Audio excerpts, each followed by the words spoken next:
नमस्कार दोस्तों। उम्मीद करता हूँ आप सब अच्छे होंगे। दोस्तों, एक छोटी सी कहानी आप सबके बीच लेकर आया हूँ। ये दो भाई के बीच की कहानी है। आप लोग अक्सर देखते होंगे अपने गांव में कि आपके गांव में बहुत लोग होते हैं जो अपने भाई से बैठते नहीं हैं, झगड़ा करते रहते हैं। वो लोग आपस में लड़ते रहते हैं। तो ये कहानी उन्हीं के लिए लाया हूँ ख़ास तौर पे। दोस्तों, ये कहानी दो भाई की है। दो भाई एक गांव में रहते थे। उनके मम्मी पापा नहीं रहे थे। उनके मम्मी पापा बचपन में ही गुजर गए थे। बड़े बेटे की तो शादी हो गई थी। छोटा बेटा बहुत छोटा था तो उसकी शादी नहीं हुई थी। तो बड़ा बेटा बहुत समझदार था, यानी बड़ा भाई बहुत ही समझदार और अच्छा इंसान था। वो छोटे भाई की हर ख्वाहिश हर इच्छा पूर्ण करता था। उसे अपने बेटों की तरह पाला पोसा बड़ा किया और उसको अच्छे कॉलेज में पढ़ाया। मतलब उसकी हर मांग हर ख्वाहिश उसकी पूरा किया उसने। उसके बाद बड़ा भाई क्या किया, छोटे भाई को बड़े वाला कॉलेज में एडमिशन करवा दिया। लेकिन छोटा भाई बहुत ही जिद्दी और आलसी और लापरवाह किस्म का था। वो किसी की बात नहीं सुनता था। वो हमेशा गलत संगत में रहता था। उसकी भाभी उसे कई बार बताई कि देवर जी आप ऐसा ना कीजिए, ये गलत है। आपके भाई हैं, आपके बड़े भाई हैं, आपका फर्ज बनता है उनकी बात मानना। लेकिन वो किसी का नहीं सुनता था क्योंकि वो बहुत जिद्दी था। तो कुछ दिन बाद उनके बड़े भाई ने सोचा क्यों ना अपने छोटे भाई की हम शादी करवा दें, क्योंकि छोटा भाई अब बड़ा हो गया हमारा। तो उसने सोचा कि अपने छोटे भाई की शादी करवा देंगे तो शायद ये सुधर जाए। उसने अपने छोटे भाई की शादी करवा दी। एक दो साल बीता। उसकी बीवी भी बहुत लालची थी और कामचोर थी, यानी कि उसे भी काम करना पसंद नहीं था। तो वो सोच रही थी कि हम क्यों ना जल्दी से बंटवारा करें। उसके अंदर ये खिचड़ी पकती थी कि मैं इस घर में बंटवारा करूँगी, मैं अकेले रहूँगी, क्योंकि उसको बहुत दिक्कत था। और सबसे मेन पॉइंट ये थी कि जो उसकी शादी की पैसे था उसका बड़ा भाई ने कर्जा लिया था। तो उसे डर था कहीं ना कर्जे के पैसे हम लोग को ना देना पड़े, क्योंकि वो उसका पति कमाता नहीं था। तो ये अलग दिमाग दौड़ाती थी। तो इसीलिए ये दोनों लोग आपस में सलाह करके घर में बंटवारा करा दिया। अब बंटवारा होने के बाद बड़ा भाई सोचा कि हम इस घर में क्या बंटवारा क्या करूं, ऐसा तो हम कर नहीं सकते हैं। उसने क्या किया, उसने अपने कहा ले जा भाई, तू ही सारा धन रख। वो सारा घर सारा खेत अपने भाई को सौंप दिया। कहा तुम ही सब कुछ देखो और मैं घर छोड़ के जा रहा हूँ। वो दो पति पत्नी घर छोड़ के शहर कहीं दूर चले गए।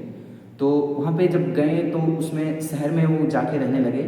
तो वो दोनों लोग मेहनत मजदूरी करके खाने लगे, किराए के रूम में रहने लगे। एक दो साल में उसने मेहनत किया, कठिन परिश्रम किया, तो अपने लिए खुद का घर ले लिए।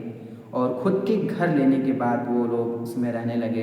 एक दो साल बाद उनको बच्चा हुआ और उनके बच्चे बड़े होने लगे। और उसके बाद उनके बच्चे पढ़ाई करने लगे, अच्छे कॉलेज में पढ़ाई किए और वो लोग अच्छे, मतलब उनकी ज़िंदगी फिर अच्छे से कटने लगी। यहीं पे छोटे भाई की कंडीशन क्या थी, वो दारू पीता था, वो नशे में कहता था, वो पार्टी देते ये से वगैरह वगैरह की चीज़ में उनकी सारी जो धन पहले थी सब खत्म हो चुकी थी। कुछ भी नहीं बचा था। खेत गिरो धर दिया, सारा चीज़ यहाँ बाहर सब बिखर गया। उसकी तबीयत खराब बहुत थी, बहुत ज़्यादा खराब था। उनके पास पैसे कराने के लिए दवा नहीं थी। जिन दोस्तों को वो पार्टियाँ देता था, पैसा देता था, उन्हीं दोस्तों के पास कॉल करके थक चुका था कि हमारे लिए थोड़ा पैसा दे दीजिए, हमको दवा कराना है।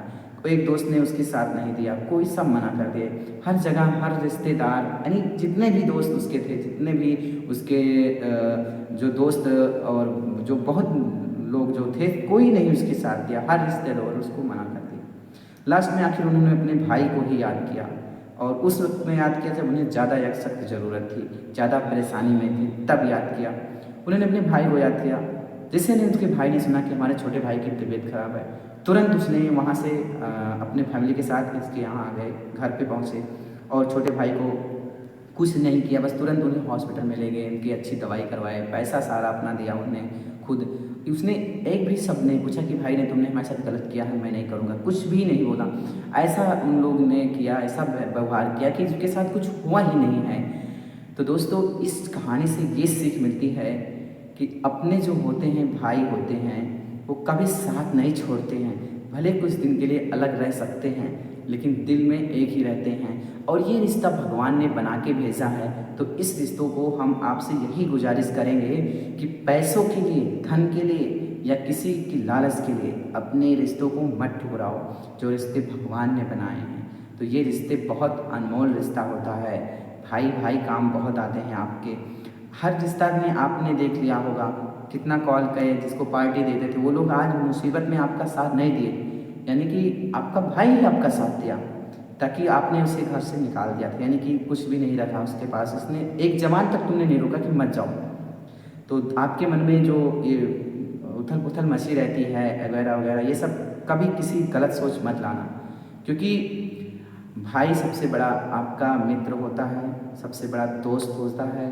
और अगर घर में पापा नहीं है तो भाई ही आपका पापा बन जाता है, समझ लो। आप जब छोटे थे तो आपका भाई ही आपको दोपहर से कॉलेज से जाके या स्कूल से जाके सुबह वो हिलाता था, साइकिल चलाता था। कई बार ऐसा हुआ कि तुमने अपने भाई के हिस्से भी छीन के खा लिए होंगे। कई बार ऐसा होगा कि कोई घर से कोई सामान आता था तो आप प्रेजेंट टाइम में थे, आपने खा लिया हो, और आपके भाई कहीं चले गए थे, वो नहीं आए, उनके हिस्सा के रखा वो भी तुमने चोरी करके खा लिया हो। ऐसा भी कई बार हुआ है। तो अक्सर हम आपसे यही कहेंगे कि कुछ रिश्तों ऐसे होते हैं जिसे हम तोड़ा नहीं जा सकता है। तो भाई का रिश्ता सबसे बड़ा रिश्ता होता है। तो कल मिलेंगे एक दूसरे नए वीडियो के साथ, जिसमें आप लोग बताइए क्या चाहिए आपको, वीडियो किस टॉपिक पे चाहिए। आप लोग प्लीज़ कमेंट में बताइए, तभी हमको मिलता है मोटिवेट, और हम आपके लिए वीडियो बनाते हैं।